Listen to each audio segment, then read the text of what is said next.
Hello दोस्तों, welcome back to my channel. मैं Rana DMLT technologist. आज हम बात करेंगे ब्लड कलेक्शन कैसे किया जाता है।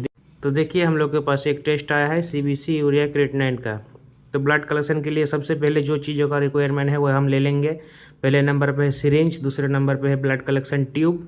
ईडीटी और क्लॉट वाइल दोनों लेंगे। यूरिया क्रिएटिनिन है और सीबीसी है इसीलिए। और ये देखिए, ये है कॉटन भी ज़रूरी है। इसके बाद है टूर्निकेट जिससे हम बांध के ब्लड कलेक्शन करेंगे।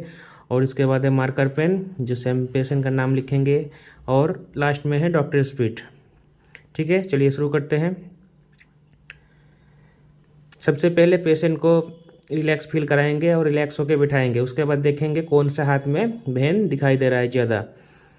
ठीक है, देखिए ये वाला हाथ में वेन दिखाई दे रहा है।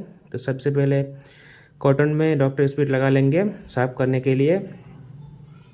देन टूर्निकेट को हम बांधेंगे अच्छी तरह से, ज़्यादा टाइट भी नहीं, ज़्यादा ढीला भी नहीं, अच्छी तरह से बांध के इसको छोड़ देंगे। देन उसके बाद हम पेशेंट को अच्छी तरह से मुट्ठी को टाइट करने को बोलेंगे। देन उसके बाद वेन को फिल करेंगे। फिल करने के बाद हम अच्छी तरह से उस जगह को साफ करेंगे। एक बार साफ करने के बाद दोबारा वहाँ पे हाथ नहीं लगाएंगे। ठीक है, उसके बाद हम सिरिंज को पेशेंट के सामने ही सिरिंज को पैकेट से निकालेंगे। उसके बाद हम सिरिंज को अच्छी तरह से चेक कर लेंगे कि अच्छी तरह से वर्क कर रहा है कि नहीं। फिर नीडल को हम देखेंगे, सामने की तरफ होना चाहिए उसका एंड पॉइंट, और एमएल की निशान सामने होना चाहिए कि आपको पता चले कि कितना एमएल ब्लड लेंगे आप। उसके बाद हाथ को पीछे से पकड़ के थोड़ा दबाएंगे। दबाने के बाद नीडल को वेन में प्लिक कर देंगे। प्लिक करने के बाद आप देखिएगा कि नीडल में ब्लड आ चुका है। उसके बाद पिस्टन को पकड़ के धीरे धीरे खींचना है। ज़्यादा ज़ोर से नहीं खींचना है, ज़्यादा ज़ोर से खींचने से आपका ब्लड हिमोलाइज होने का चांस है। धीरे धीरे खींचना है। देखिए ब्लड आ गया। देन उसके बाद कॉटन लेके नीडल के एंड पॉइंट में रख के टूर्निकेट निकाल देंगे। फिर धीरे धीरे हम सिरिंज को कॉटन में हाथ रख के धीरे से सिरिंज को निकालेंगे। उसके बाद पेशेंट को हाथ को थोड़ी देर के लिए मोड़ने के लिए बोलेंगे।